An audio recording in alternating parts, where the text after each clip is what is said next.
Seekor rusa kutub tersandung sendirian. Napasnya memburu menghantam padang tak berujung. Kawanan itu telah bergerak. Keheningan di mana-mana.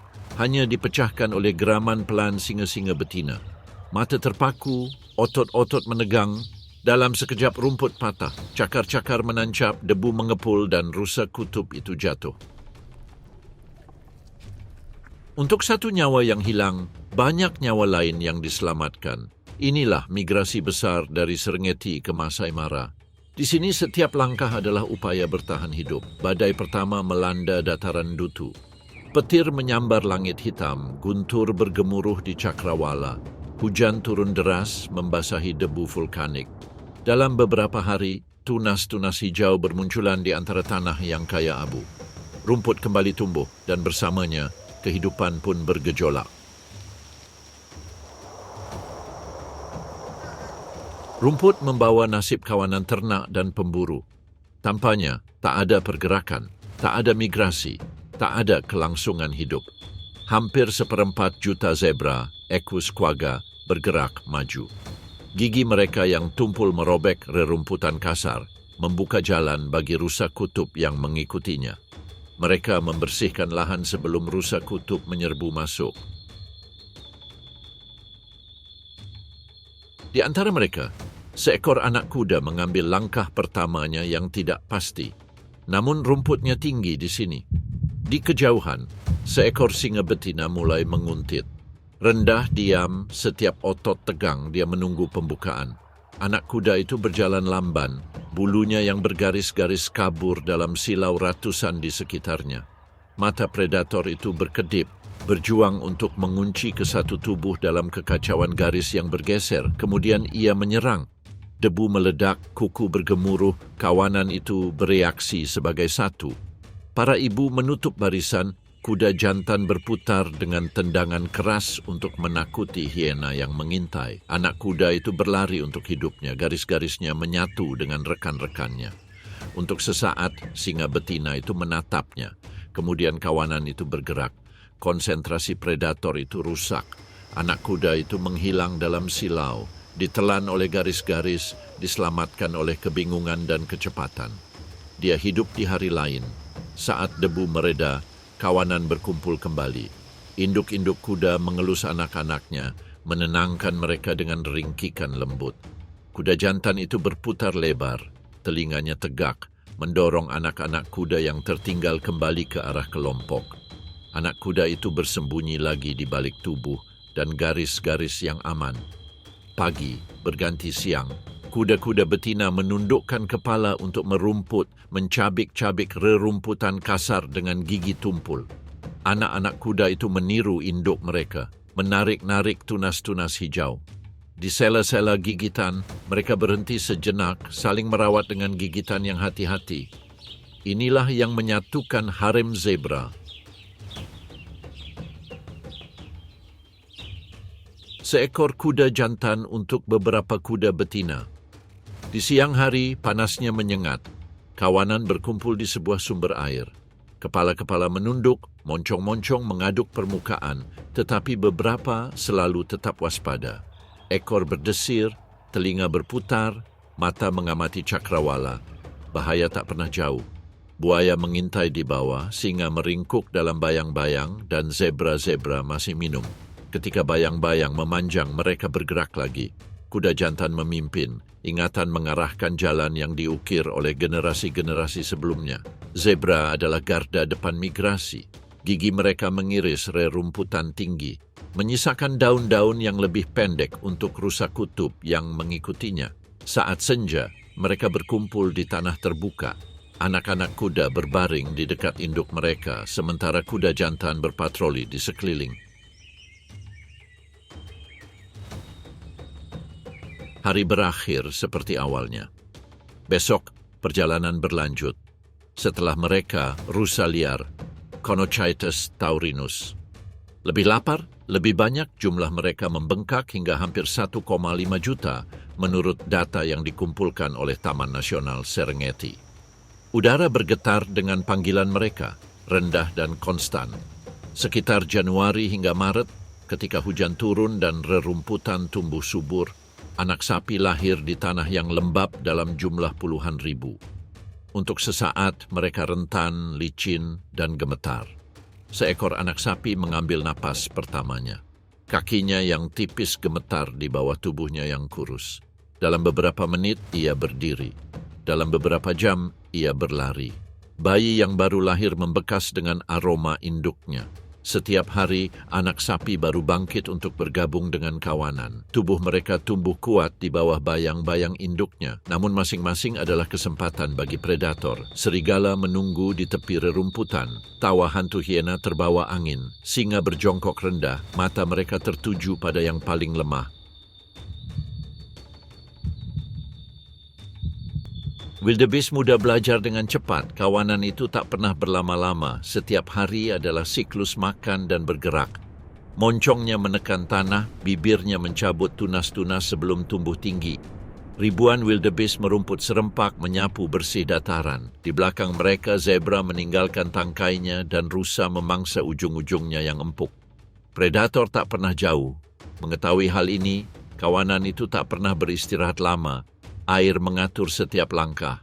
Saat dataran mengering, rumput menipis. Angin mengupas tanah hingga gundul, mengubah hijau menjadi cokelat. Anak wildebeest muda tumbuh, kakinya kini lebih kuat, tetapi setiap hari menuntut jarak yang lebih jauh. Setiap malam membawa bahaya baru. Saat senja, wildebeest berkumpul dalam lingkaran. Anak-anaknya berbaring di dekat induknya, terlindungi dalam dinding tubuh. Yang dewasa merenung, mata menyipit tetapi telinga tegak. Hiena menunggu di luar lingkaran, berkeliaran. Satu patahan bisa berarti kematian lainnya. Tetapi dalam jumlah, kawanan itu bertahan. Pagi datang dengan gerakan. Debu mengepul dari ribuan kuku. Anaknya tersandung sekali, tetapi momentum membawanya terus. Kawanan bergerak maju, mencari rumput baru, mengikuti hujan. Wildebeest muda bukan lagi bayi yang baru lahir, namun beban perjalanan di depan sangat berat. Berdasarkan berbagai penelitian, diperkirakan 1/4 juta wildebeest mati setiap tahun. Beberapa jatuh ke predator, yang lain kelelahan. Banyak lagi yang tenggelam di sungai atau pingsan di bawah sinar matahari. Namun setiap kematian kembali ke tanah. Bangkai-bangkai itu memberi makan burung nasar, hiena, buaya, dan serangga. Tulang-tulangnya memutih karena panas, membusuk menjadi kalsium dan nutrisi yang mengisi kembali rumput. Hujan menentukan migrasi. Ketika hujan turun di utara, kawanan rusa mengikutinya. Ketika rerumputan kembali ke selatan, kawanan rusa pun kembali bersamanya. Siklus tak berujung ini, tahun demi tahun, mengikat setiap spesies di wilayah tersebut. Dari langkah pertama anak rusa hingga napas terakhirnya, siklus ini terus berlanjut. Dan begitulah rusa kutub bergerak, ditarik oleh rerumputan, didorong oleh air. Burung bangau mahkota, Balearica regulorum, terbang tinggi di atas hiruk pikuk. Sayap mereka menangkap cahaya pagi, menyatakan kehadiran mereka dengan suara seperti terompet. Mereka bertengger di tempat rusa kutub mengaduk tanah hingga menjadi lumpur. Di sini mereka berjalan dengan langkah hati-hati. Setiap langkah kaki memicu pesta. Belalang, kumbang, dan rayap semuanya berlarian keluar dari tempat persembunyian mereka. Dengan mematuk cepat, burung bangau menyambar mereka. Mahkota emas mereka menyala melawan fajar. Setiap bulunya bagaikan lingkaran cahaya yang mengeras. Mereka bergerak berpasangan. Burung bangau mahkota kawin seumur hidup. Membungkuk, melompat, merentangkan sayap. Bahkan di tengah kekacauan migrasi ini, ritual mereka terus berlanjut. Di sekeliling mereka, kawanan besar bergerak maju. Tetapi burung bangau tetap tenang. Kaki panjang mereka berjalan dengan presisi yang halus. Di mana rusa kutub menembus kerak tanah, burung bangau mengikutinya. Saat cahaya meredup, pasangan-pasangan itu beristirahat bersama, kepala tertunduk. Mahkota emas berdesir tertiup angin. Tak jauh dari sana, burung sekretaris yang tinggi dan berkaki panjang, Sagittarius, Serpentarius, bergerak dengan sabar di antara rerumputan. Mata mereka yang tajam mengamati kilatan sisik atau kejang-kejang kadal yang terlepas dari tempat persembunyian mereka. Burung-burung ini bergerak bersama kawanan, tidak pernah terlalu dekat, tidak pernah terlalu jauh. Kawanan itu tanpa sengaja menarik mangsa ke tempat terbuka. Panas beriak di rerumputan saat seekor burung sekretaris berhenti di tengah langkah. Ia menatap riak di bawah tangkai. Kawanan itu bergerak hanya beberapa meter jauhnya. Di sini, di tengah keheningan, seekor kobra berdiri tegak. Burung itu menyerang lebih dulu. Hentakan kaki ke bawah yang cepat dengan kekuatan yang meremukkan tulang. Rahang mengatup di udara kosong, kobra itu mundur. Hentakan kaki lain, lebih keras, meremukkan sisik. Ular itu menerjang, tetapi burung itu melompat mundur. Ia menyerang, mundur, menyerang lagi. Setiap pukulan mendarat dengan presisi yang mengguncang tulang sampai ular itu goyah dan mengakui hal yang tak terelakkan. Hentakan kaki terakhir mengakhirinya. Burung sekretaris itu menundukkan kepalanya, menilai. Kemudian ia mengangkat tubuh yang lemas itu dengan paruhnya yang bengkok dan menelannya. Kawanan itu bergemuruh saat mereka lewat. Kijang-kijang itu terus bergerak seperti bisikan melintasi dataran.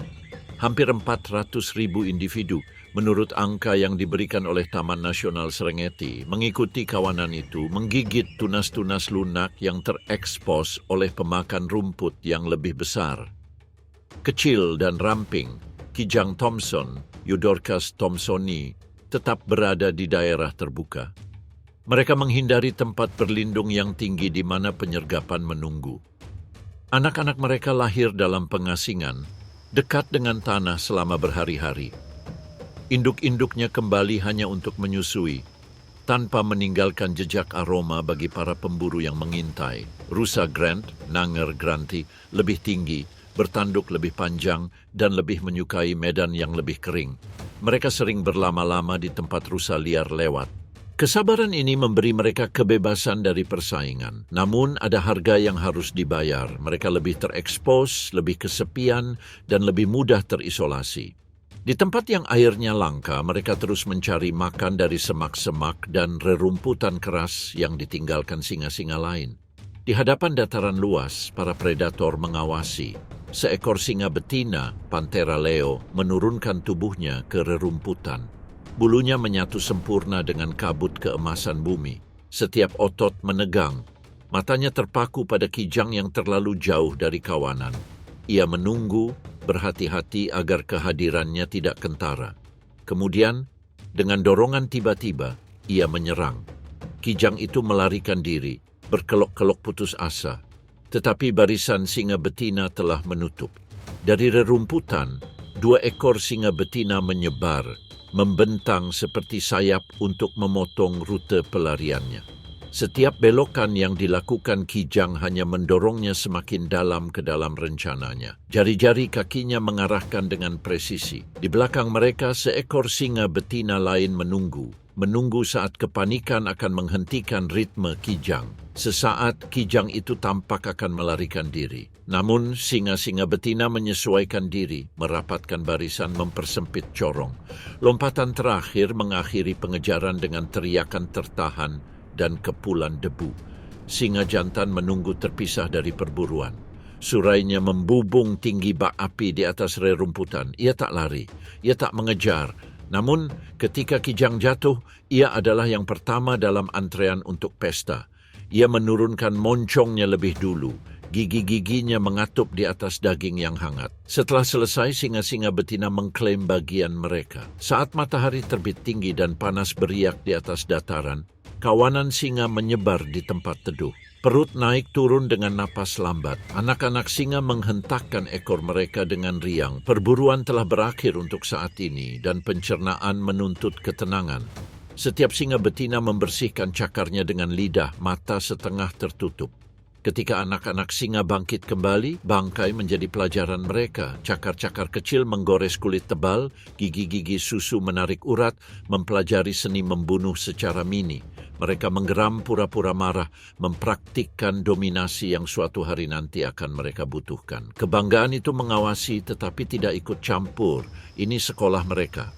Tanpa kawanan yang tak berujung ini, anak-anak muda tak akan punya apapun untuk dipelajari, tak ada yang bisa dimakan, dan tak ada masa depan di dataran ini.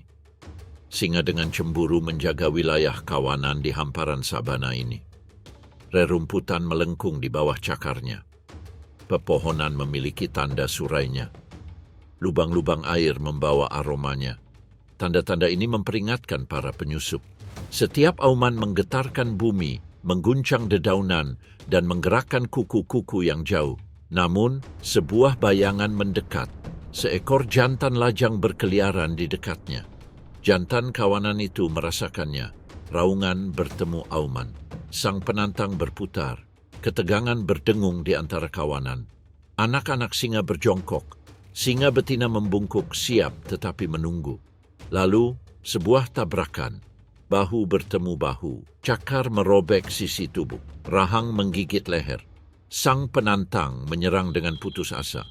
Namun jantan dari kawanan itu menyerang dengan penuh wibawa. Otot-otot melilit.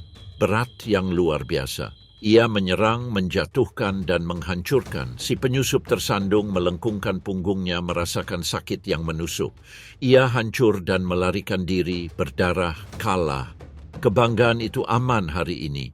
Jika si bujangan menang, ia akan membunuh anak-anak singa yang ada untuk membuat singa-singa betina berahi dan memastikan bahwa hanya gen mereka yang diperbanyak. Singa-singa betina kemudian akan kawin dengan si penyusup. Penanda wilayah akan dihapus dan digambar ulang, tapi tidak hari ini. Kebanggaan itu mengaum lagi saat senja, tapi singa-singa itu bukan satu-satunya pemburu di sini. Saat senja semakin dalam, bayangan bergeser dan tawa bergema di kejauhan. Perburuan malam kawanan itu baru saja berakhir ketika hiena mendekat. Awalnya hanya mata yang bersinar dalam kegelapan, lusinan kilatan yang membakar seperti bara api melalui rumput. Kemudian mereka maju, tubuh rendah dan telinga ditekan rata.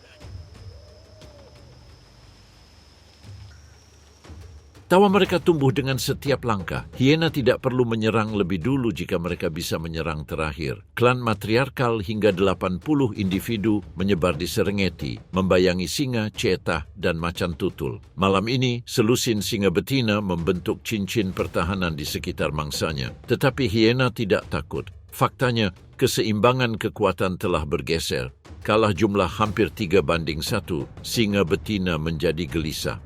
Satu hiena menerjang ke depan, menggigit sisi singa. Yang lain menyerang dari belakang, giginya terbuka hanya untuk melompat mundur sebelum cakar dapat mencapainya. Mereka mengganggu singa seperti burung nasar mengganggu elang. Menyelidiki, menguji, menunggu satu saat penjaga akan goyah. Konfrontasi terus berlanjut, singa-singa menggeram, anak-anak singa mengerang, bangkai rusa kutub tergeletak setengah dimakan debu. Kemudian para hiena maju bersama. Rahang mereka, salah satu yang terkuat di kerajaan hewan, tak hanya dirancang untuk merobek tetapi juga menghancurkan tulang. Singa betina pertama menyerang, menghantam kepala salah satu singa. Namun, sementara ia mempertahankan satu sisi, sisi lain ditembus. Klan menyerbu masuk, terkepung dan tak berdaya, para singa mundur. Kemenangan adalah milik klan. Inilah ritme hiena, ikuti, tekan, curi. Namun, rasanya kurang adil jika menyebut mereka hanya pemakan bangkai. Perburuan mereka sendiri merupakan salah satu tontonan paling melelahkan di Serengeti. Ketika anak rusa kutub tersandung atau rusa lelah, hiena akan mengejar mereka tanpa henti. Mereka tidak diciptakan untuk kecepatan seperti cetah atau untuk kekuatan kasar seperti singa, melainkan untuk daya tahan. Mereka dapat berlari bermil-mil tanpa memperlambat langkah. Kelelahan dengan kaki gemetar dan paru-paru terbakar, mangsanya tumbang dalam waktu 15 menit. Klan menerkam. Tidak seperti singa saingan mereka, dalam masyarakat hiena, kekuasaan berada di tangan betina. Matriarki memutuskan kapan klan makan, kapan harus bertarung, dan siapa yang mengambil bagian terbesar. Anak-anak rusa kutub mewarisi pangkat induk mereka dengan cepat belajar cara mendominasi. Di dalam bendungan, betina terkuat makan terlebih dahulu. jantan, bahkan ayah dari anak-anak rusa kutub seringkali menunggu hingga hanya tersisa sisa-sisa makanan. Setiap bangkai bergema dengan suara mereka. Tawa yang menghantui dan mengejek itu bukanlah kegilaan, melainkan bahasa. Setiap nada, setiap lolongan mengandung makna. Bisa jadi seruan untuk bala bantuan, sinyal kegembiraan atas makanan, atau deklarasi dominasi. Ketika klan makan, tidak ada yang terbuang. Otot, urat, bahkan serpihan tulang rawan terkecil pun lenyap di antara gigi. Gigi meremukkan tulang rusuk, menggiling ruas tulang belakang, dan merobek setiap jengkal tulang. Bahkan sumsum tulang pun lenyap. Pemulung yang lebih kecil datang terlambat, hanya menemukan debu dan serpihan tulang yang tertanam di tanah. Makanan yang dimakan hiena tidak menyisakan apapun. Konsumsi ini menopang dataran. Ia mendaur ulang nutrisi di dalam tanah. Mikroba, serangga, dan pemulung yang lebih kecil mewarisi apa yang tersisa. Dengan memakan segalanya, hiena mempercepat dekomposisi, mengembalikan karbon, nitrogen, dan fosfor ke ekosistem. Makanan mereka memberi kekuatan pada kehidupan yang tak terlihat, dari kumbang di tanah hingga ikan di hilir, menghubungkan kematian dan pembaruan di seluruh Serengeti. Saat fajar, kawanan itu menjauh dari dataran. Serengeti Selatan dekat Ndutu adalah tempat migrasi besar-besaran melambat di tempat-tempat melahirkan. Di sini, rumput terhampar pendek dan hijau, namun bahaya mengintai di setiap bayangan. Di sini, seekor ceetah, Achinonyx jubatus, bersiap untuk pertaruhan hariannya. Ramping dan langsing, ia berjongkok rendah, bulunya yang berbintik-bintik larut ke dalam tanah keemasan. Di depan, sekelompok rusa Thompson merumput. Anak-anak mereka di dekatnya, telinga yang berkedut menangkap setiap bisikan gerakan. Mata kuning ceetah itu terpaku pada seekor anak yang menyimpang sedikit lebih jauh dari induknya. Selama beberapa menit ia menunggu. Jantungnya tenang, ia menyesuaikan pengejaran dengan gangguan kawanan, dengan arah angin, dengan pergeseran halus yang menentukan keberhasilan atau kegagalan. Lalu, sebuah ledakan. Ceetah itu meluncur, cakarnya menggores bumi, akselerasi yang tidak seperti yang lain di bumi. Hanya dalam 3 detik, ia dapat mencapai kecepatan hingga 80 km per jam. Tapi perlombaan ini tidak berlangsung lama. Waktu adalah segalanya. Para rusa berhamburan panik. Anak rusa itu melarikan diri, berlari zigzag dengan panik. Sang induk berputar, meringkik peringatan tajam, tetapi predator itu sudah menutup jarak. Dengan setiap lompatan, tulang belakang ceetah melentur seperti pegas melingkar, langkahnya mencapai 7 meter. Ia semakin dekat, dan kemudian dengan sapuan cakarnya, ia mengaitkan kaki anak rusa itu, membuatnya jatuh ke dalam debu. Kematian datang dengan cepat, tetapi keheningan tidak mengikutinya. Hiena sudah muncul di cakrawala, lolongan mereka terdengar melintasi dataran. Ceetah menyeret mangsanya untuk berlindung. Sendirian, ia tidak dapat mempertahankan perburuannya dari segerombolan hiena. Ia makan dengan tergesa-gesa, selalu melihat ke atas, mendengarkan panggilan yang mendekat. Dalam beberapa menit, bayangan itu pecah. 2 hiena menyerbu masuk, terkekeh, tak kenal takut. Ia mendesis, menyerang dengan lemah, tetapi tidak ada gunanya. Mereka merampas bangkai itu. Kecepatan yang tak tertandingi menghasilkan makanan, tetapi tidak menawarkan keamanan. Banyak perburuan gagal, energinya terkuras habis untuk berlari-lari tanpa tujuan. Anak-anak rusa, jika ia menggendongnya, seringkali kelaparan ketika makanannya dicuri. Namun, ia bertahan, karena di dataran selatan, anak-anak rusa liar terus berdatangan, dan setiap hari adalah kesempatan baru. Ia akan berjongkok lagi besok, mata tertuju pada anak rusa liar lainnya, siap mempertaruhkan segalanya pada kecepatan larinya yang luar biasa itu. Risiko tinggi, imbalan tinggi. Dataran Ndutu, tempat puluhan ribu anak rusa kutub tersandung ke dunia. Seekor ceetah lain, seekor induk, bergerak dengan bayangan di sisinya. 4 anak rusa yang baru berusia 3 bulan mengikuti dari dekat. Punggung mereka tertutup selimut bulu yang lebat. Ini meniru rumput panjang dan menyembunyikan mereka dari predator. Terhuyung-huyung karena bermain dan lapar, anak-anak rusa itu mengejar ekor induknya, melompat ke kumbang, dan saling menjatuhkan dalam pertempuran pura-pura. Sang induk harus berburu cukup banyak untuk memberi makan mereka semua. Tetapi ia juga harus menyembunyikan mereka dari singa, hiena, dan bahkan elang perang. Semua berjaga-jaga terhadap tanda-tanda kelemahan. Saat fajar, ia membawa mereka ke gundukan rayap yang berfungsi sebagai titik pengamatan, dengan sabar mengamati dataran. Kawanan rusa Thompson merumput di dekatnya, anak-anaknya berpegangan pada induknya. Seekor anak rusa kutub berlama-lama lebih jauh ke belakang. Dia berjongkok, perutnya menyentuh tanah, telinga rata, ekor menegang. Anak-anaknya menirukan penguntitannya, mengintip dari atas gundukan, tanpa sadar menyerap pelajaran.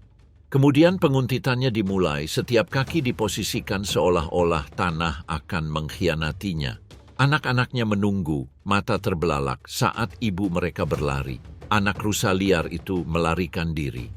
Tetapi predator itu mendekat, berbelok di saat terakhir untuk menjegal anak rusa itu dengan tebasan lincah. Dalam hitungan detik semuanya berakhir. Anak rusa itu roboh di bawah beratnya. Anak-anaknya bergegas maju, memekik kegirangan, berguling-guling di atas bangkai. Mereka belum tahu bagaimana cara membunuh, tetapi gigi-gigi kecil mereka menarik dan mengunyah mangsanya. Sang ibu mengizinkannya menjilati mereka dengan lembut, mendorong mereka ke posisi. Setiap kali dia menguntit, setiap kali dia berlari, dia memberi anak-anaknya hari lain, kesempatan lain. Di tepian dataran, tempat para pemburu besar menjadi pusat perhatian, serigala emas, Canis aureus, meluncur bak hantu di antara rerumputan. Mereka jarang menjatuhkan mangsa besar sendirian, tetapi mereka sabar. Inilah senjata terhebat mereka. Ketika singa meninggalkan bangkai yang setengah dimakan, atau ketika hiena menjauh, serigala-serigala itu menerkam. Menggerogoti sisa-sisa makanan, merobek urat dari tulang. Mereka makan di saat-saat kacau. Saat fajar atau senja, siluet mereka di langit seringkali mengkhianati kehadiran mereka. Mengintai di dekat mangsa yang dibunuh orang lain, mereka menunggu kesempatan yang tepat. Di bawah semak-semak yang kusut, tersembunyi dari matahari dan mata predator, sebuah liang menaungi kehidupan baru. Di sini, anak-anak serigala bergerak gelisah. Telinga mereka terlalu besar untuk kepala mereka dan bulu mereka masih lembut.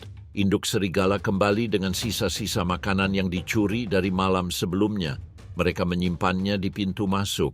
Rahang-rahang kecil menarik dengan rakus. Saat bulan terbit, dataran bergema dengan auman singa dan lolongan hiena. Serigala melantunkan refrain mereka sendiri.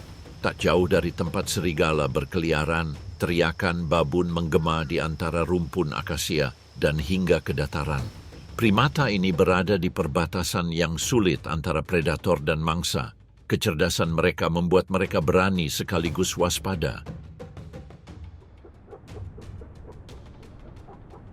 Selama musim melahirkan, mereka menyerbu padang rumput untuk mencari anak rusa. Mereka biasanya memakan buah-buahan dan akar-akaran, serangga yang tersangkut di kaki kawanan yang bermigrasi, dan bahkan anak rusa atau impala jika ada kesempatan. Namun, terlepas dari semua kelicikan dan kekuatan mereka, babun tetap waspada karena macan tutul mengintai di puncak pohon. Ada satu di dekatnya saat ini. Dengan mata kuning tertuju pada hiena yang sedang makan di bawah, macan tutul, Panthera pardus, berjongkok tinggi di atas cabang akasia yang bengkok. Kucing itu bergeser tanpa terasa, menyeimbangkan diri di dahan, tubuh tegang, lompatan tanpa suara, dan cakar menancap di sisi tubuh yang berlemak. Geraman terkejut meletus dari hiena, gigi berdenting, bulu-bulu berdiri tegak. Macan tutul mendesis dan menyeret mangsanya ke puncak pohon. Ini adalah salah satu perilaku khasnya yang disebut membesarkan. Macan tutul sangat kuat untuk ukurannya, dengan otot leher, bahu, dan kaki depan yang kuat. Macan tutul dewasa dapat menyeret mangsa yang beratnya kurang lebih sama dengan berat tubuhnya sendiri. Beratnya mencapai 30 hingga 40 kg, dan terkadang lebih berat jika menggunakan momentum dan daya ungkit. Mereka melakukan ini untuk melindungi buruan dari hiena atau singa yang tidak mudah memanjat pohon. Dengan mengangkat bangkai ke garpu atau ke dahan yang kuat, macan tutul dapat makan selama beberapa hari. Ia kembali di bawah naungan malam untuk menghindari konfrontasi saat makan. Malam semakin larut, namun macan tutul tidak bersantai. Indranya tegang oleh setiap suara dan bau. Air di kejauhan membasahi tepi sungai. Serangga berdengung rendah di rerumputan. Seekor anak rusa liar terpisah dari induknya bergerak terlalu dekat. Migrasi besar-besaran membawa peluang yang tak boleh dilewatkan. Otot-otot menegang lagi.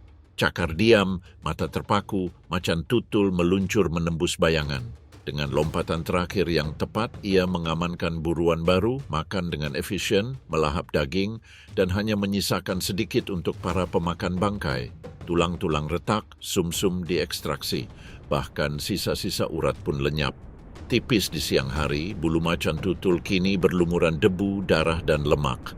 Saat fajar mulai meredup di cakrawala, para hiena berkumpul kembali. Serigala mendekat. Burung nasar turun dari langit, merasakan sisa-sisa makanan. Macan tutul menyelinap ke tempat persembunyian yang lebih dalam. Otot-ototnya tegang namun tetap tenang. Perutnya kenyang tetapi indranya masih waspada. Ia mengamati dataran yang terbangun. Menjelang siang, macan tutul itu menghilang. Di atas dataran, bayangan berputar-putar di atas biru. Dari beberapa ribu meter di atas, sekelompok burung nasar punggung putih rupel, gips bahasa Indonesia, ruepelli, mendeteksi gerakan. Sekelompok serigala dan hiena makan di dekat seekor rusa kutub yang setengah dimakan. Burung nasar itu bersandar ke udara panas. Paruhnya tajam, mata kuningnya, dan tanpa gentar, mereka berputar ke bawah. Yang pertama turun menyentuh tanah dengan lembut, sayapnya terlipat, cakarnya mencengkeram tanah yang lembut. Burung nasar punggung putih mengikuti dalam kawanan, mendarat dengan bunyi gedebuk. Burung nasar berwajah lapet memaksakan dominasinya dengan berat yang kasar, mendorong yang lain kembali. Namun burung nasar punggung putih rupel tetap tenang. Mengambil bagian utama terlebih dahulu, ia merobek otot dari tulang. Paruhnya robek, rahangnya berderak, sumsumnya terlepas. Di dekatnya, serigala-serigala itu mendekat.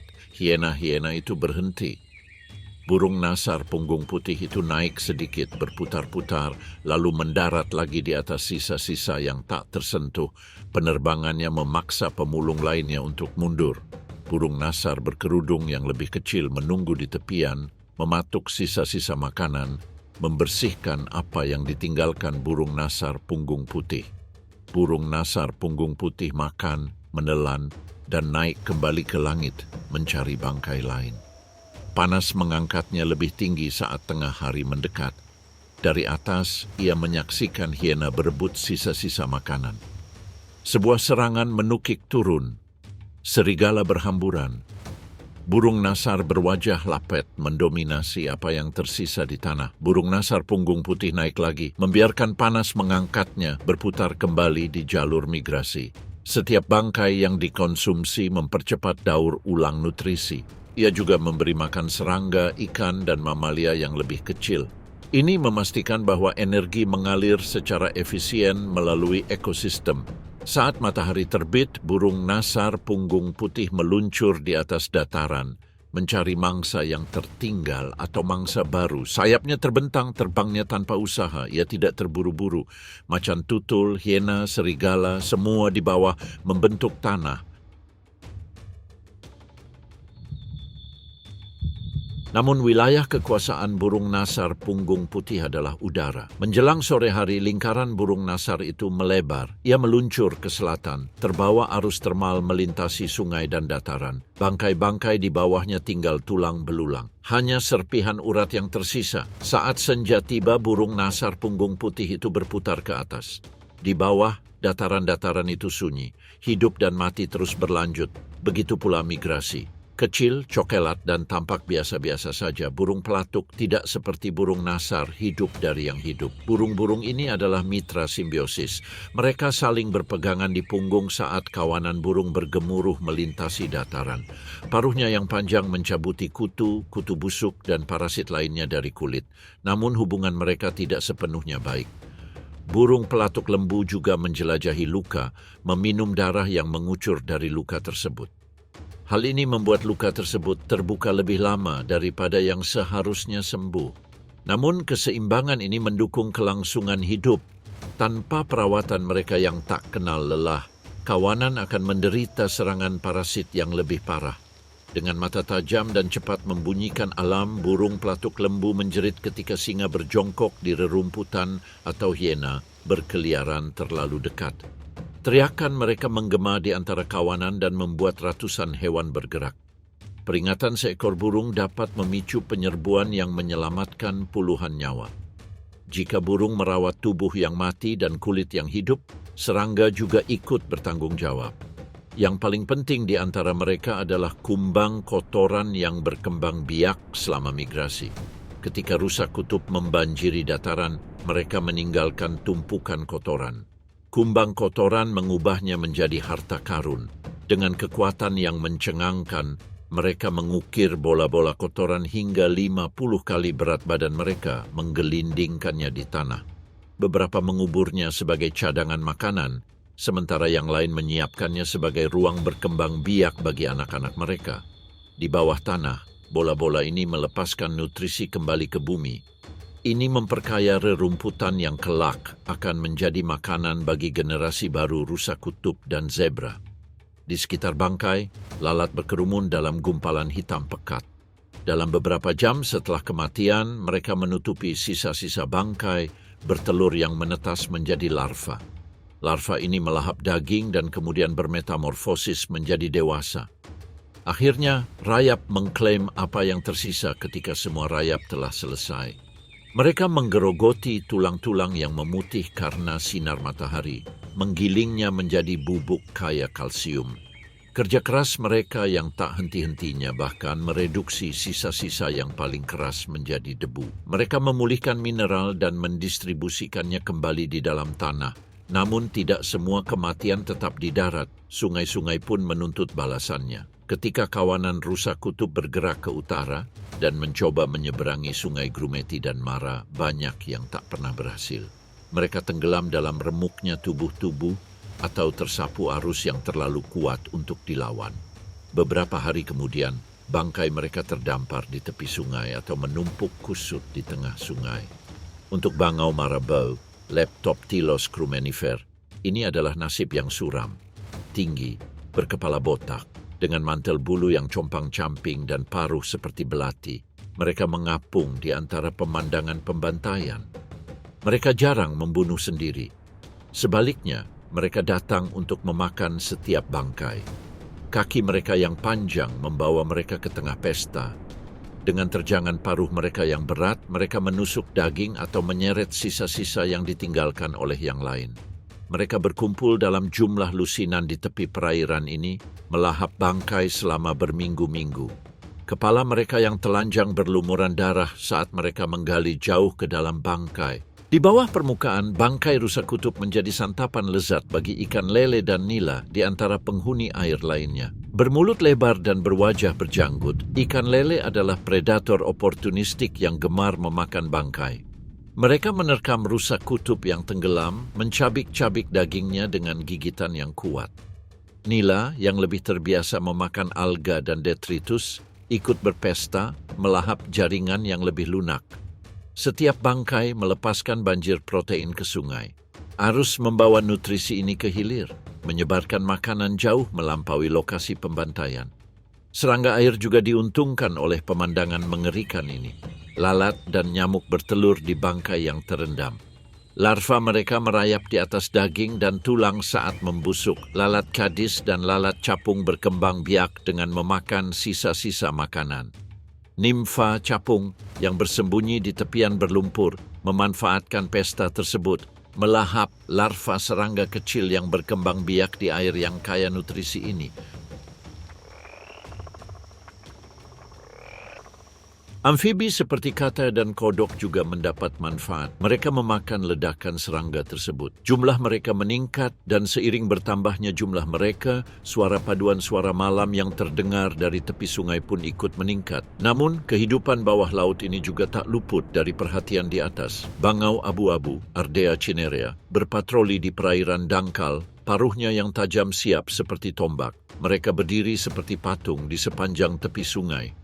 Kaki-kaki panjang kokoh di air dangkal, leher melingkar, mata terpaku, mereka memindai gerakan. Otot-otot menegang, burung itu menunggu. Kilatan gerakan, seekor ikan kecil melesat di antara vegetasi yang terendam, memicu tindakan. Dalam gerakan tiba-tiba, bangau melesat ke depan.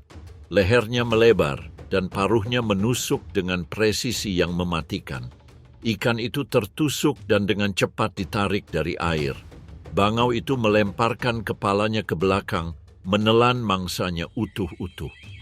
Tetesan air memercik ke dada dan sayap.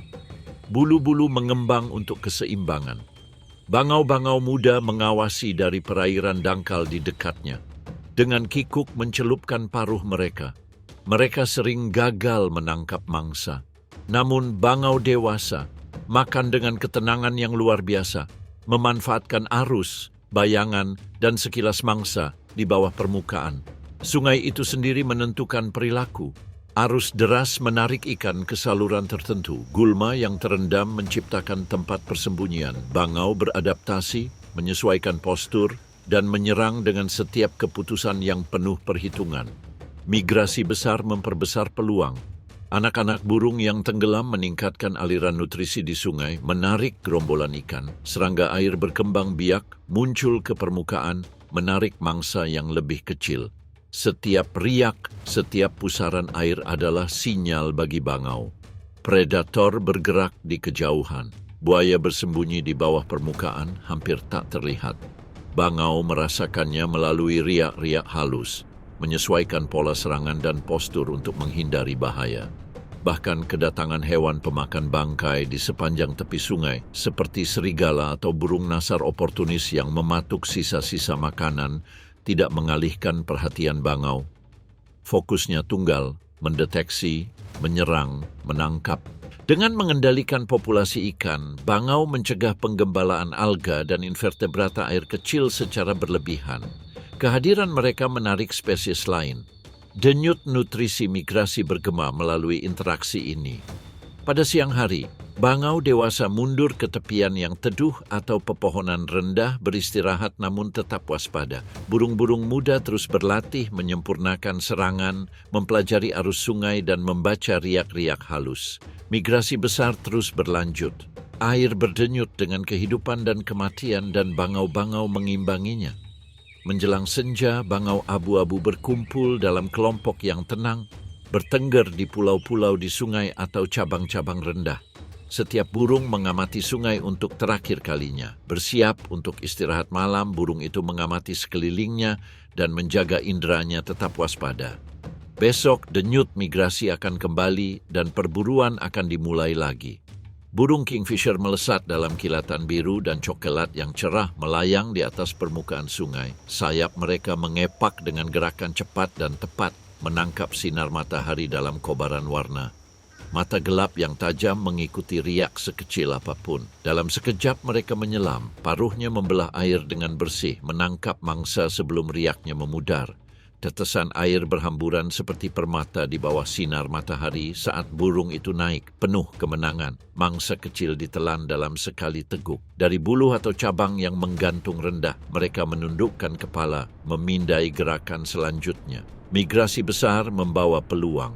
Anak-anak burung yang tenggelam dan ikan yang terlantar mengirimkan riak-riak melalui sungai, memusatkan mangsa di kantong-kantong. Serangga air berkembang biak dengan nutrisi bangkai, mengerumuni dekat permukaan. Setiap riak, setiap kilatan gerakan, menandakan mangsa potensial.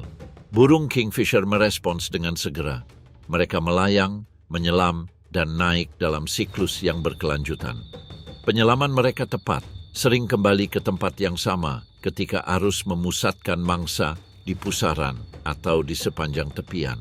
Wilayah itu dipertahankan dengan ketat. Burung dewasa yang dominan akan mengejar penyusup dengan pekikan melengking dan serangan cepat. Burung-burung muda tetap di pinggiran, mempelajari waktu dan strategi. Ikan ditangkap dan dikonsumsi di tengah penerbangan. Sungai itu sendiri menentukan perilaku, kecepatan aliran, kejernihan, dan pola bayangan mengendalikan pilihan burung kingfisher. Sinar matahari terpantul dari sisik, serangga disalahartikan sebagai puing-puing dan arus membawa atau mengkonsentrasikan mangsa. Namun kegagalan sekecil apapun memiliki konsekuensi. Terjun yang salah perhitungan dapat membuat burung kingfisher basah kuyup, rentan terhadap predator seperti elang atau ular. Dengan memakan ikan dan serangga yang terkonsentrasi, mereka mengendalikan populasi serangga, menawarkan diri kepada predator yang lebih besar, dan menghubungkan denyut nadi sungai ke dataran di luar. Saat senja, burung kingfisher mundur ke cabang-cabang yang terlindung. Dengan sayap terlipat, mereka memindai bayangan terakhir hari itu. Besok, siklus itu akan dimulai lagi. Kuda Nil, amfibius, dari Sungai Serengeti dan Mara adalah salah satu tokoh paling paradoks dalam drama migrasi. Herbivora berdasarkan pola makan, mereka masih termasuk hewan paling mematikan di Afrika. Sekilas mereka tampak hampir lucu. Tong-tong besar daging beristirahat setengah terendam dalam air. Hanya mata dan lubang hidung mereka yang muncul ke permukaan. Namun di balik keheningan yang menipu ini, terdapat kekuatan kekerasan yang tak tertandingi oleh banyak karnivora. Ketika kawanan rusa kutub menuruni tepian dalam kegilaan panik dan naluri, mereka sering menemukan sungai sudah ditempati oleh hewan-hewan besar ini. Seekor kuda Nil jantan dengan berat lebih dari 1.500 kg mengklaim hamparan air sebagai wilayah kekuasaannya, dan ia mempertahankannya dengan ledakan-ledakan. Bagi rusa kutub, sungai adalah jalur yang tak terhindarkan. Kuda Nil menjadikannya sama berbahayanya dengan buaya yang menunggu di bawah. Mereka tidak memburu rusa kutub, tetapi mereka teritorial sampai gila. Kuda Nil jantan terlibat dalam konfrontasi yang dapat membuat gading mereka, gigi seri hingga setengah meter panjangnya, tertancap di daging lawan. Ketika rusa kutub mencoba menyeberang terlalu dekat dengan jantan dominan, ia akan membalas dengan serangan yang ganas, rahang yang terbuka lebar, dan terkadang gigitan yang fatal.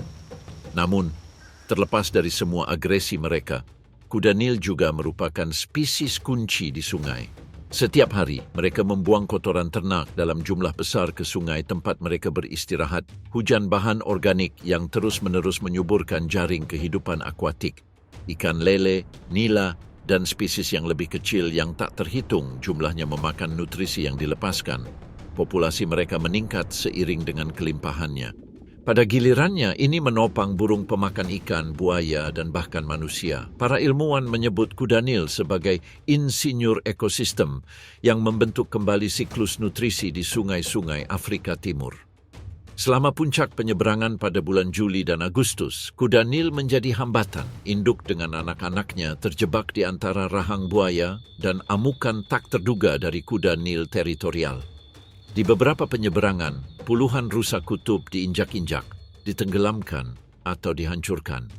Pada malam hari, kawanan migrasi terkadang merumput berdampingan dengan kuda Nil di sabana. Tubuh abu-abu besar bergerak di air dangkal. Lubang hidung melebar di atas permukaan. Kuku memercik melalui lumpur. Anak-anak kuda Nil mendekat, ekor berdesir, mata terbuka. Induk menyenggol mereka kembali atau dengan lembut membimbing mereka. Seekor kuda Nil berdiri tegak, rahangnya menganga lebar. Geraman yang dalam bergetar melalui air. Kawanan itu membeku. Seekor anak kuda terlalu dekat. Raksasa itu mendorongnya menjauh. Otot-otot beriak di bawah kulit tebal. Mata berkilauan dalam cahaya obor. Tempat persembunyian rusa liar. Tepi sungai milik para raksasa ini. Anak-anak sapi menyusuri tepian air. Serangga berdengung di sekitar mereka. Kuda Nil menyemprotkan air dengan kuat. Kaki-kaki menghentakkan kaki di lumpur, mengaduknya menjadi pusaran-pusaran tebal. Rumput melengkung di bawah beban berat. Kotoran hewan berhamburan. Nutrisi meresap ke dalam tanah dan air. Setiap langkah memicu kehidupan di luar kawanan. Buaya-buaya berbaring di sungai, mata mereka berbinar, redup. Rahang mereka membelah permukaan air, tak bergerak. Mereka merasakan gerakan. Seekor buaya muda menyenggol bangkai yang mengapung. Tiba-tiba, seekor kuda Nil menyentakkan kepalanya yang besar. Gigi-giginya patah dengan kekuatan yang mengerikan. Air meledak di sekitar penyusup itu. Buaya itu mundur, kembali ke dalam bayangan. Saat fajar, kuda Nil bergerak ke air yang lebih dalam. Sungai menjadi tenang. Buaya-buaya itu melanjutkan patroli, tetapi tetap berada di pinggiran. Migrasi berlanjut. Kawanan mengikuti, anak-anaknya berhati-hati, tetapi tangguh. Sungai Grumeti dan Mara tenang saat fajar. Pita-pita lumpur coklat meliuk-liuk melintasi dataran. Alang-alang bergetar tertiup angin sepoi-sepoi. Permukaannya tenang, menipu. Di bawahnya, para pemburu purba menunggu. Buaya Nil, Crocodylus niloticus. Diameter sabar. Predator puncak yang tetap tidak berubah selama 200 juta tahun. Penyintas zaman es, kepunahan massal, dan kejatuhan dinosaurus. Sekarang, pesta mereka tiba dengan derap kaki kuda. Migrasi dimulai dan sungai-sungai terbangun. Mata berbinar di atas air, otot-otot menegang, ekor bersandar di lumpur, seekor buaya sendirian bersiap. Ia merasakan getaran melalui dasar sungai. Derap kaki kuda yang jauh, debu mengepul di dataran selatan, para induk mencengkeram anak-anaknya. Gerakan! Buaya itu bergerak tanpa terasa, lubang hidungnya menyentuh permukaan. Wildebeest pertama memasuki Grumeti. Air meletus, sebuah lompatan, sebuah terpeleset, seekor anak sapi jatuh. Kepanikan meletus, buaya-buaya itu bereaksi. Reptil 6 meter itu keluar dari air. Kekuatan gigitannya melebihi 16.000 Newton. Buaya itu menutup rahangnya pada kaki yang menggapai-gapai. Diseret ke samping, mangsanya meronta-ronta. Namun sia-sia. Lonceng kematian dimulai. Tulang belakangnya melilit. Tulang-tulangnya retak. Dagingnya robek. Airnya mendidih merah. Buaya-buaya lain ikut bergabung. Beberapa menunggu tak bergerak seperti batu. Yang lain maju dengan waktu yang tepat. Kawanan itu bereaksi sebagai satu kesatuan. Kuku kaki menghantam air, awan debu mengepul. Anak-anak buaya menyerbu, induk mendorong dan mengendalikan. Kawanan bertabrakan. Beberapa rusa kutub terinjak-injak sebelum buaya-buaya itu menyerang. Jauh dari panasnya aksi, seekor buaya yang lebih muda, panjangnya hanya 3 meter, berburu di dekat gundukan pasir. Lebih kecil, kurang kuat, tetapi cepat. Ia mengincar anak rusa yang tersesat. Waktu adalah segalanya. Ia menerjang, cakar, dan giginya menjepit. Anak rusa itu meronta-ronta dengan keras. Lumpur memercik. Seekor hiena mendekat ke hilir, tertarik oleh kepanikan. Buaya itu berputar, menggigit, giginya menggores tulang. Hiena itu mundur ketakutan. Sungai itu berdenyut dengan kekacauan. Ratusan rusa kutub melompat membabi buta. Beberapa bertabrakan di tengah sungai. Arus menyeret tubuh-tubuh. Buaya-buaya dalam formasi memanfaatkan kesempatan itu. Raksasa yang lebih tua menjebak buaya dewasa yang lebih besar. Buaya yang lebih kecil memegang anak-anaknya. Ikan-ikan menyerbu masuk diikuti pemakan bangkai. Serangga air berhamburan. Sungai berdenyut energi. Kuda Nil berpatroli di dekatnya. Buaya dewasa menghentakkan kaki dan memercikkan air. Buaya menghormati wilayah mereka. Serangan yang salah perhitungan bisa mengakibatkan cedera atau kematian. Anak-anak rusa kutub merumput di dekat tepian kuda Nil, mempelajari ritmenya. Predator menyesuaikan diri dengan irama raksasa. Namun ritme harian lebih dari sekadar episode kekerasan. Saat matahari terbit, buaya-buaya meluncur keluar dari air. Sisik mereka berkilau, basah dan gelap. Tubuh mereka menghangat di atas pasir. Rahang sedikit terbuka, ekor berdesir untuk mengeluarkan udara. Otot-otot mengendur. Panas meresap masuk. Menjelang siang, suhu air naik. Buaya itu meluncur kembali ke sungai. Sisik-sisiknya mendingin. Matanya menembus permukaan. Lubang hidungnya melebar. Tubuhnya mengapung. Tak bergerak tetapi waspada. Di tengah hari, dengan matahari yang tinggi, buaya-buaya itu berjemur lagi.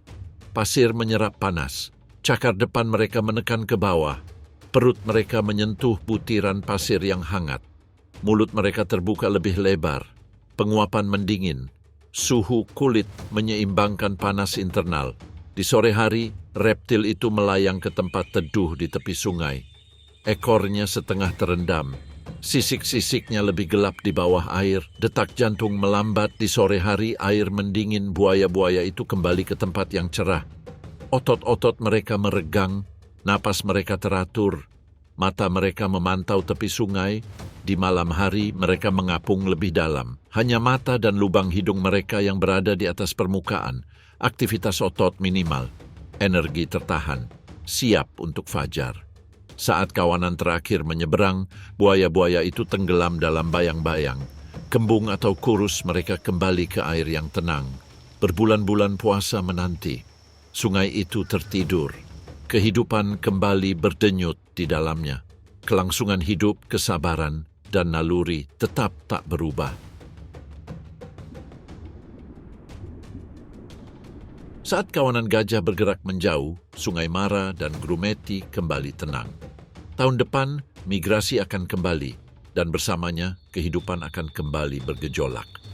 Tepat sebelum itu terjadi, gajah betina bertelur di sepanjang tepian berpasir Sungai Grumeti dan Mara. Ini terjadi di awal musim kemarau, dari Desember hingga Maret. Anak-anak gajah muncul di bulan-bulan menjelang migrasi. Tepian sungai menghangat di bawah sinar matahari pagi. Tepian berpasir menjulang di atas pita coklat Grumeti. Buaya-buaya bergerak, buaya betina yang berat membawa telur, menyeret diri mereka ke tepian. Otot-otot beriak di bawah kulit bersisik. Cakar menggali pasir yang lepas. Sebuah lokasi sarang dipilih. Sedikit naik, cukup dekat dengan air untuk anak-anaknya.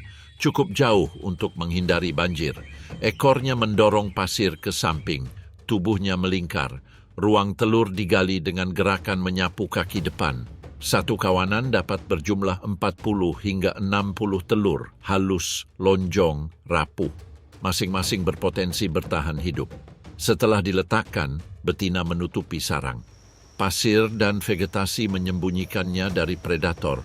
Kehangatan matahari dan tanaman yang membusuk mengerami telur. Suhu menentukan jenis kelamin. Sarang yang lebih hangat menghasilkan jantan. Sarang yang lebih dingin menghasilkan betina. Sang induk menjaga sarangnya dengan cemburu. Setiap gangguan, bayangan apapun menarik perhatiannya. Buaya bukanlah orang tua yang pasif. Mereka melindungi dengan rahang dan tubuh mereka. Di dekatnya, buaya jantan berpatroli di wilayah tersebut. Mereka menandai batas dengan cipratan air dan suara gemuruh yang dalam. Jantan jarang melindungi sarang secara langsung, tetapi mereka mendominasi perairan. Kehadiran mereka menghalangi jantan saingan dan potensi ancaman. Minggu-minggu berlalu, sungai mengalir dengan tenang, hujan menggenangi air, banjir mengancam sarang, buaya betina memindahkan pasir, membangun tanggul, dan menyesuaikan tutupan vegetasi. Suhu meningkat, telur-telur bergetar di bawah lapisan pasir. Kehidupan bergolak di dalam cangkang yang rapuh. Kemudian getaran halus. Retakan kecil, anak-anak mendorong membran. Satu lepas, yang lain menyusul. Paduan suara jeritan kecil terdengar. Sang induk menunggu di dekatnya, otot-otot menegang, mata mengamati. Hiena, biawak, dan burung-burung berputar-putar. Buaya kecil pertama menggeliat menuju air. Ekornya berkedut, kakinya berdenyut, lumpur memercik, yang lain mengikuti. Di sungai, arus menarik. Anak-anak buaya belajar dengan cepat, kecil, lincah, menyadari bayangan di atas. Mangsa pertama mereka adalah serangga, ikan kecil, dan larva air. Pelatihan dimulai, otot-otot menguat, naluri berburu terbangun, sang induk mengawasi. Kesabaran, perlindungan, dan bimbingan menandai fase pertama kehidupan ini. Saat senja, semua anak buaya mencapai air dangkal. Beberapa tidak akan bertahan hidup, sungai yang menentukan.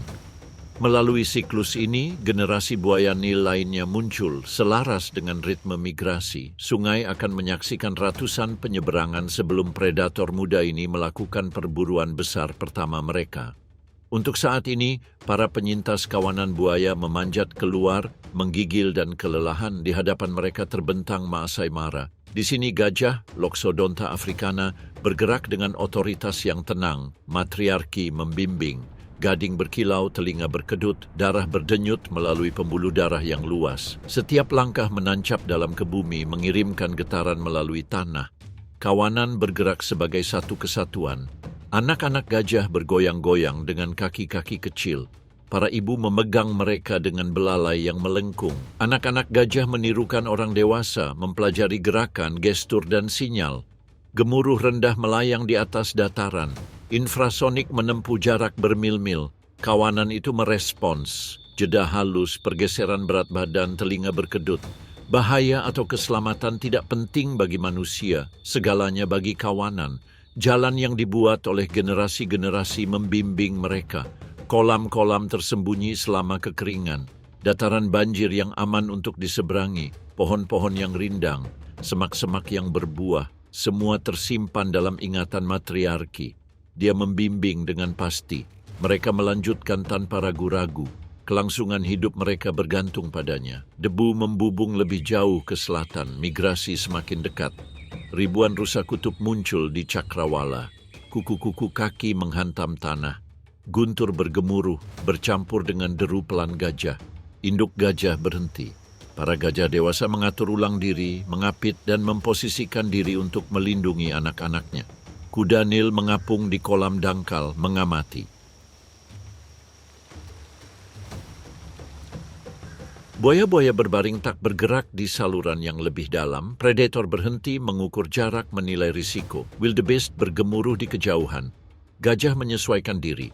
Belalainya menyebarkan lumpur di punggung, menyejukkan kulit, melindungi dari sinar matahari dan serangga. Anak-anak gajah bermain dengan hati-hati, merayap keluar dari arus yang menghentak. Anak-anak gajah berlatih gerakan belalai, mempelajari ketepatan dan ketepatan waktu. Sungai mulai terlihat. Lumpur berkilauan, air beriak di bawah gading. Belalainya menyendok, menyemprot, dan mendinginkan kulit. Anak gajah meniru dengan canggung, menumpahkan lebih banyak daripada yang diminum. Gajah dewasa bergerak dengan hati-hati, mengarungi kolam dangkal. Kuda Nil menyumbat saluran air. Buaya meluncur lebih dalam, menyadari tubuh gajah yang besar. Predator mendekati tepian dengan hati-hati. Ukuran gajah mengundang rasa hormat. Saat makan, belalai mematahkan cabang, memecahkan polong, dan merobek daun. Jejak kaki mengukir jejak di tanah. Benih berhamburan, terbawa kotoran. Tanaman lahan basah yang hancur berhamburan. Burung-burung mengikuti. Serangga melarikan diri. Ikan-ikan bergerak di bawah air. Kehidupan berdenyut dengan setiap langkah gajah. Migrasi membentuk kembali dataran. Predator berpindah posisi. Bangkai, kotoran, dan jejak kaki menciptakan denyut nutrisi. Ekosistem merespons pergerakan mereka. Anak sapi menjelajahi kubangan lumpur, bermain air. Anak sapi berlatih koordinasi belalai, imitasi, gestur, peringatan halus.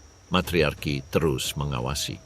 Pada tengah hari, kawanan pindah ke hutan akasia. Naungan memberikan kelegaan. Belalai menyapu lengkungan air di atas tempat persembunyian. Lumpur melindungi. Anak sapi berkerumun di bawah anak sapi dewasa.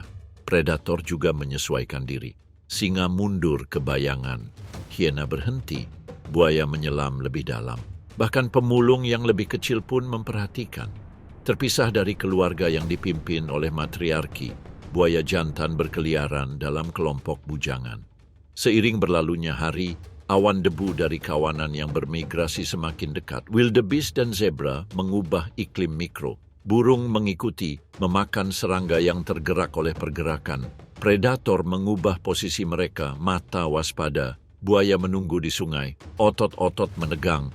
Kuda Nil menyesuaikan diri dengan kebiasaan merumput mereka, menyadari lalu lintas baru. Setiap spesies bereaksi terhadap denyut kehidupan. Ketika panas mencapai puncaknya, matriarki mengangkat belalainya dan menyemprotkan air ke tubuhnya. Lumpur menggesek kulit. Termoregulasi dicapai melalui gerakan, air, dan perlindungan matahari. Aktivitas bergantian dengan kewaspadaan. Setiap gemerisik diperhatikan. Menjelang sore, Gajah-gajah bergerak semakin dalam ke Mara. Belalai menyapu, gading menyembul, kaki menjejak tanah lembab. Lubang-lubang air mendidih dengan kedatangan baru. Kawanan bergerak seperti dinding otot dan ingatan, melindungi anak-anak gajah dan waspada terhadap anak-anak gajah. Mereka memberi makan, melindungi, bergerak, dan mengulanginya. Saat malam tiba, gajah-gajah beristirahat tetapi tetap waspada. Anak-anak gajah tidur di bawah gajah dewasa. Anak-anak gajah mengamati sekeliling mereka. Belalai sesekali menyapu, telinga bergerak, ekor mengusir serangga. Pengetahuan berlalu tanpa suara. Kelangsungan hidup terus berlanjut. Benih ditanam, air bergerak, jejak diukir. Jejak kaki menjadi jalur bagi spesies lain. Kehidupan terus berlanjut di setiap langkah. Kawanan yang bermigrasi membentuk kembali ekosistem. Fajar kembali menyingsing, gajah bergerak. Anak gajah tersandung, gajah muda meniru, gajah dewasa memimpin. Jalan yang telah ditetapkan turun-temurun membimbing mereka.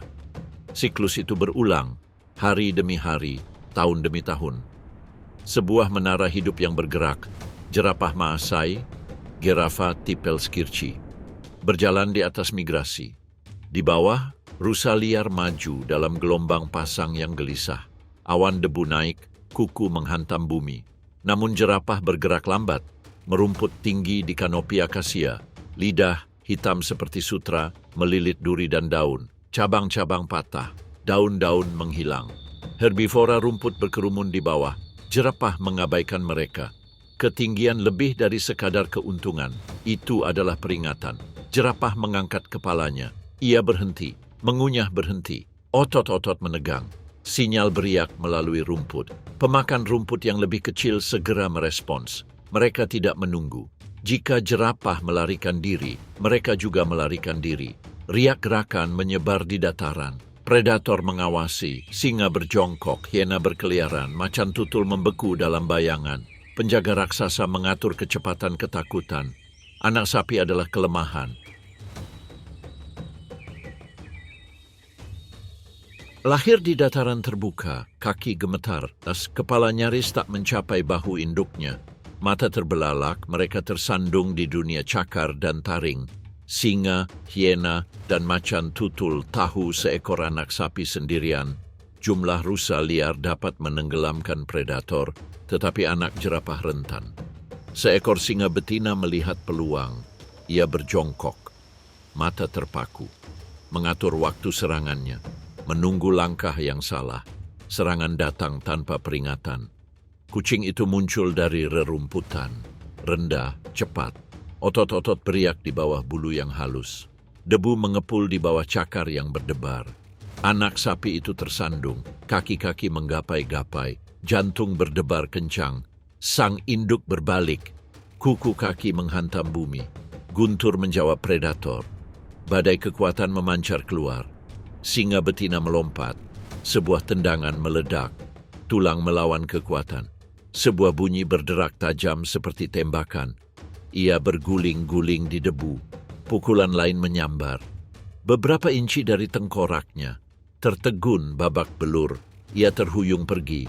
Anak jerapah itu menekan induknya, menggigil tetapi masih hidup. Jerapah dewasa tidak mudah terancam.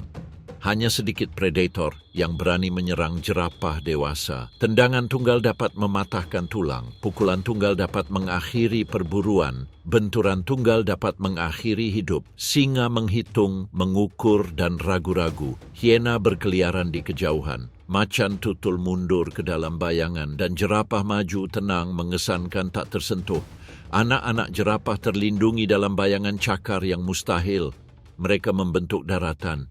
Setiap cabang yang patah, setiap kanopi yang menipis, membuka sinar matahari untuk rerumputan di bawah. Akasia dipangkas, dijauhkan, hutan menjadi mosaik, padang rumput menyebar.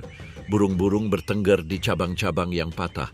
Serangga tumbuh subur di tempat tunas tumbuh kembali. Herbivora pemakan rumput menggemukkan diri di tempat terbuka. Tanpa jerapah, keseimbangan goyah.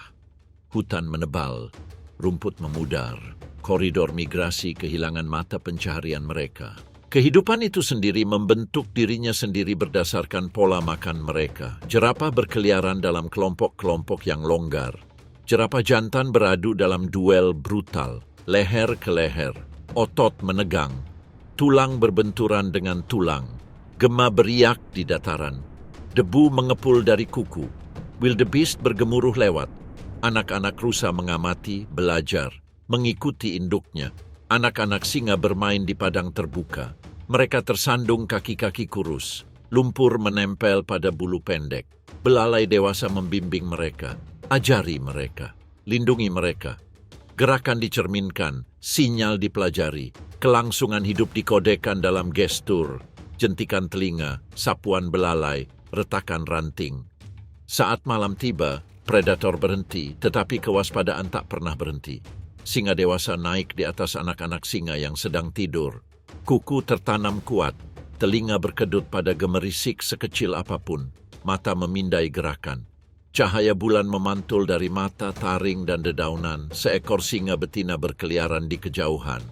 Sang induk bergerak, kukunya menggores tanah yang lembut. Anak-anak singa meringkuk lebih dekat. Ancaman itu selalu ada. Kelangsungan hidup menuntut perhatian terus-menerus. Saat fajar tiba, debu kembali mengepul. Serigala yang dicat, Lycaon pictus, bergerak seperti bayangan melintasi dataran. Dikenal banyak orang sebagai anjing liar Afrika. Bulu mereka berbintik-bintik emas, hitam, dan putih, kamuflase terhadap semak belukar dan debu. Mereka meluncur tanpa suara di atas tubuh-tubuh ramping. Tidak ada kekacauan dalam perburuan mereka. Sebuah jentikan telinga, perubahan langkah, dan kawanan menyesuaikan diri seolah-olah satu pikiran membimbing mereka semua. Mereka mencari yang tertinggal. Seekor wildebeest muda melepaskan diri dari induknya. Kakinya lemas dalam debu. Mata terbuka lebar, ia menyadari bahaya terlambat. Seekor anjing berjongkok rendah. Ekor kaku, kaki ringan di tanah kering, ia bergerak maju, menyambar untuk mengarahkan anak sapi ke arah kawanan. Anjing lain mengapit dari kiri. Yang lain menyerbu ke depan, memotong rute pelarian. Debu mengepul di sekitar mereka dan ritme pengejaran dimulai. Anak sapi itu melarikan diri, kukunya menghentak. Anjing-anjing menyesuaikan diri, berlari dalam lengkungan yang lincah. Mereka menyudutkan, memimpin, mendorong. Kawanan itu adalah organisme tunggal, bernapas dan bergerak sebagai satu kesatuan. Menit-menit berlalu, lingkaran itu tertutup. Anak sapi itu tersandung, salah langkah di tanah. Seekor anjing menerjang, giginya menyerempet panggul, kepanikan meletus. Anjing lain menggigit, rahangnya terkunci. Akhirnya cepat, tanpa ragu. Kemenangan beriak di antara kawanan. Anak-anak anjing merengek, telinga tegak. Para tetua maju, tubuh lelah tetapi lincah. Bangkai dibagi, dibagikan, dan dikonsumsi secara bergantian. Bahkan yang terlemah pun menerima bagiannya. Setiap anggota tahu perannya. Persatuan adalah kekuatan. Ikatan darah adalah yang kedua. Kesetiaan mengikat lebih kuat. Namun perburuan belum berakhir. Debu menghilang dan mata kembali mengamati. Seekor rusa liar lain muncul dari gelombang migrasi rusa liar. Seekor rusa sendirian berlama-lama di semak berduri. Ritual yang sama dimulai. Seekor anjing bergerak maju dan sebuah anggukan menandakan aksi. Lingkaran kembali tertutup. Kuku kuda berderap. Napas tersengal-sengal. Cakar menegang. Di tengah hiruk pikuk itu, seekor anjing terhuyung. Kaki belakangnya membentur batu tersembunyi, rasa sakit kambuh. Ia tersandung, tetapi yang lain menyesuaikan diri tanpa ragu, memberi kompensasi tanpa bertanya. Ketika perburuan berakhir, pemandangan menjadi sunyi, kecuali panggilan serigala dan gemerisik rerumputan. Anak sapi yang dulu dipenuhi ketakutan telah pergi. Di luar perburuan, ikatan batin terlihat jelas. Anak serigala mengejar serigala dewasa, mempelajari rute dan ritme. Serigala yang lebih tua memimpin, mengajarkan isyarat halus. Kapan harus memperlambat, kapan harus berbalik, kapan harus menyerang. Tatapan mata saling mengunci dengan pemahaman. Rengekan dan geraman menyampaikan informasi lebih cepat daripada yang dipikirkan. Kesalahan segera diperbaiki. Seiring berlalunya hari, kawanan serigala beristirahat sejenak di antara semak-semak dan naungan. Mata mereka tak pernah sepenuhnya tertutup. predator yang jauh mengintai dalam diam. Singa mungkin menguji serigala yang lemah dan tertinggal. Hiena menunggu sisa makanan. Namun serigala yang dicat berkembang pesat dengan antisipasi dan kekompakan. Saat senja tiba, kawanan itu kembali bergemuruh. Debu beterbangan di udara dingin. Kawanan itu bangkit. Otot-otot menegang. Cakar-cakar menghentak tanah dengan presisi yang senyap. Dan bahkan di malam hari, dalam cahaya yang memudar, gema perburuan mereka masih terngiang. Suara-suara bergema dalam kegelapan, yang muda belajar, yang tua beristirahat, waspada. Bahaya jatuh dari langit ke atas mereka. Sayap-sayap lebar menebarkan bayangan di atas Mara, elang-elang perang, Polemaitus bellicosus, mengapung di atas arus termal. Setiap gerakan di bawah dicatat, dihafal, dan dinilai. Mata kuningnya bersinar, mencari kelemahan. Sasaran mereka kecil, tidak stabil. Anak springbok, bayi rusa kutub yang baru lahir, atau anak anjing liar yang menyimpang terlalu jauh dari liang. Seekor anak anjing menguap, penasaran, maju melampaui lingkaran pelindung liang. Kawanan itu waspada tetapi tidak dapat melihat semuanya. Bayangan berlalu di atas. Sesaat, tenang. Sesaat berikutnya, kehidupan menggantung di tepi. Elang melipat sayapnya. Gravitasi dan otot mempercepatnya. Bulu ekor mengencang, sayap membelah udara. Kecepatan melambung tinggi. Puncak sekitar 240 km per jam telah tercatat. Bahkan jika kecepatannya lebih rendah di sini, kecepatannya tetap sangat menakutkan. Anak elang itu membeku, mata terbuka. Detak jantung terlalu lambat. Cakar melesat keluar, memanjang dengan presisi yang menghancurkan. Anak elang itu berjuang, kaki-kaki meronta. Bulu-bulunya berdiri, rintihan menembus keheningan pagi. Raungan tiba-tiba muncul dari kawanan itu. Yang dewasa menggonggong, bergegas menuju liang. Gigi-gigi terbuka, rahang mengatup. Satu menyelam, bahu yang kuat maju menembus debu. Yang lain memotong jalan di bawah lintasan elang. Mereka cepat, tetapi langit memerintahkan. Elang itu naik dengan ringan, cakar-cakarnya tertutup pada anak elang. Kukunya menancap dalam. Anak elang itu tergantung, sayapnya berbayang di atas. Yang dewasa melompat, giginya mengatup di udara kosong. Tubuh kecil anak elang itu terangkat ke langit, bulunya basah kuyup dengan debu dan darah. Setiap teriakan tenggelam dalam angin. Elang itu berbalik, membubung tinggi, membawa mangsanya ke cabang yang tak terjangkau. Cabang itu tebal, aman dari orang dewasa yang memanjat. Cakar-cakar itu terlepas. Anak elang itu menghantam kayu dengan bunyi gedebuk. Elang itu menukik ke atasnya. Paruhnya mencabik daging. Kekuatannya tak terkira, bahkan tulang-tulang makhluk mungil itu pun teruji. Menit-menit berlalu dalam kekerasan yang hening. Kawanan di bawah tak dapat menjangkaunya. Anak-anak elang lainnya bersembunyi lebih dalam di liang. Para induk berkerumun, telinga mereka menegang untuk setiap bayangan. Mereka mengendus, menggeram, dan bergumam. Bahkan dalam keheningan setelah makan, elang tak beristirahat. Matanya memindai tanda berikutnya, denyut kerentanan berikutnya. Saat matahari terbit, elang kembali ke termal. Bayangan membentang di dataran, sebuah peringatan yang tak terlihat namun terasa. Tidak jauh dari sana, elang mahkota Stephanoetus coronatus melayang di tepian. Mereka meluncur melalui hutan riparian, sayapnya terkulai, diam, mata berkilauan dalam bayangan berbintik-bintik. Bulu mereka menyatu dengan cabang dan bayangan. Monyet berceloteh dengan gugup di kanopi. Induk rusa mengelompokkan anak-anaknya di dekatnya, telinga tegak, lubang hidung melebar. Elang menunggu. Cabang-cabang bergoyang, tertiup angin. Burung itu tidak bergerak. Otot-otot menegang. Cakar melentur. Mata mengikuti gerakan terkecil di bawah.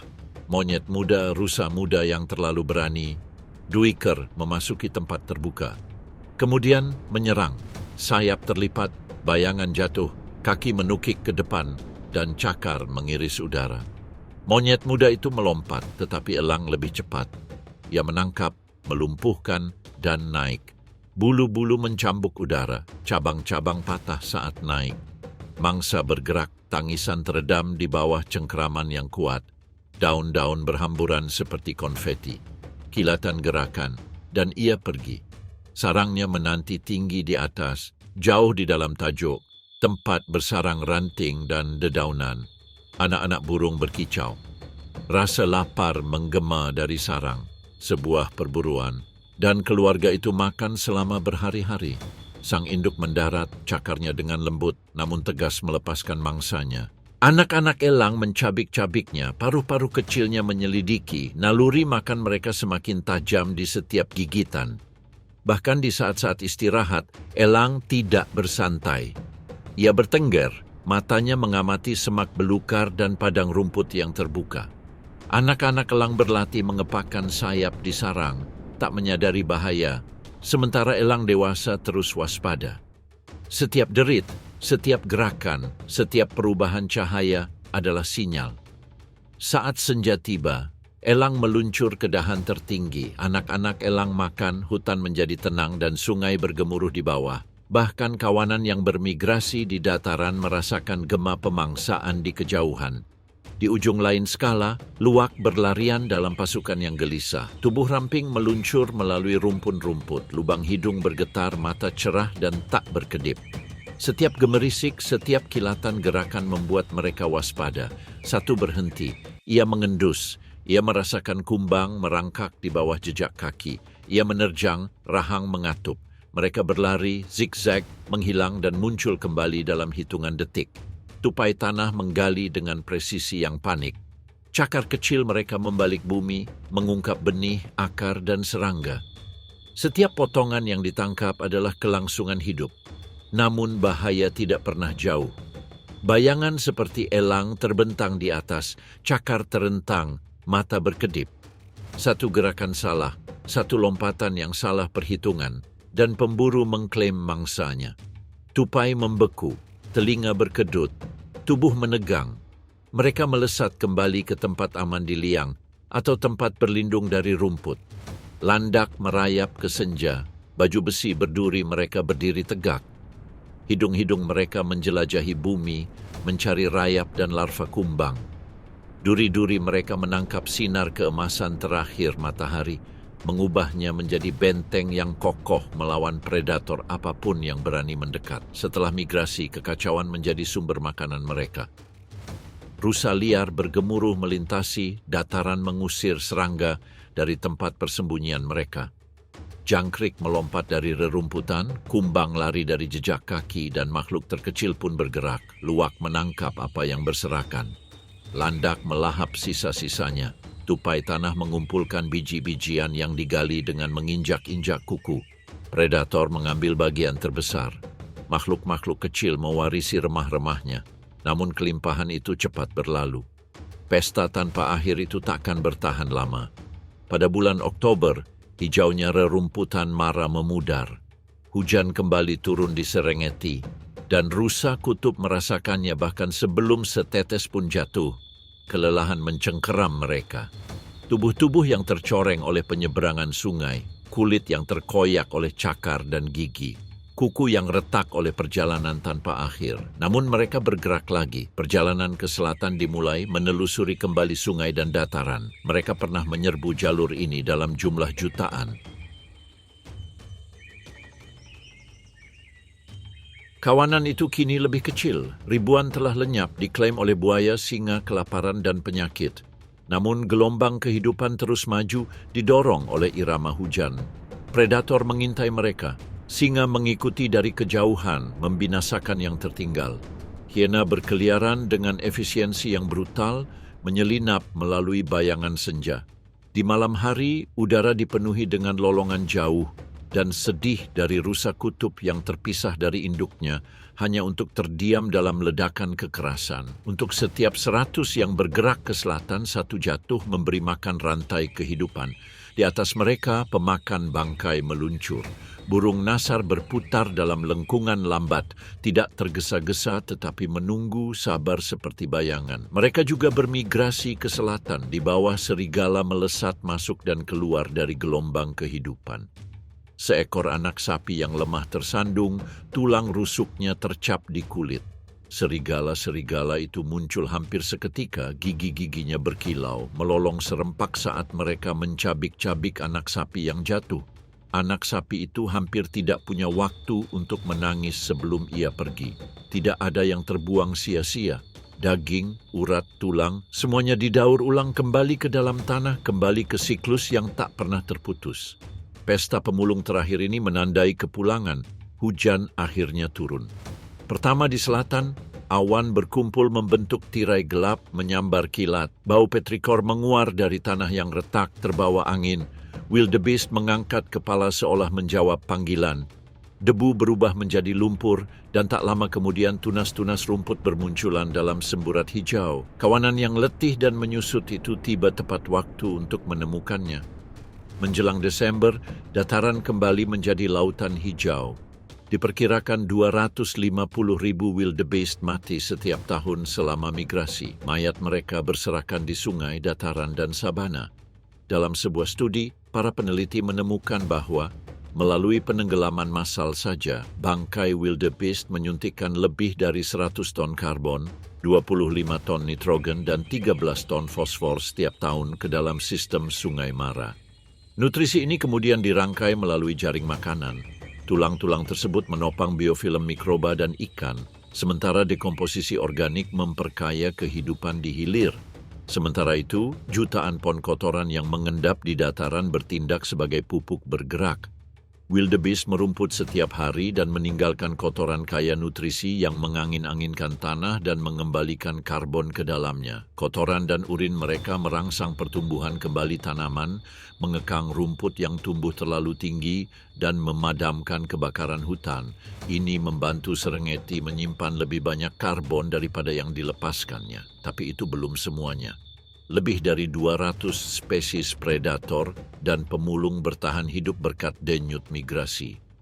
Singa membesarkan anak-anaknya dengan anak-anak wildebeest. Hiena menyusun klan mereka di sekitar karunia ini. Buaya melahap diri mereka sendiri selama berbulan-bulan di penyeberangan sungai. Burung nasar, serigala, dan bahkan kumbang kotoran terkecil bergantung pada perjalanan mereka.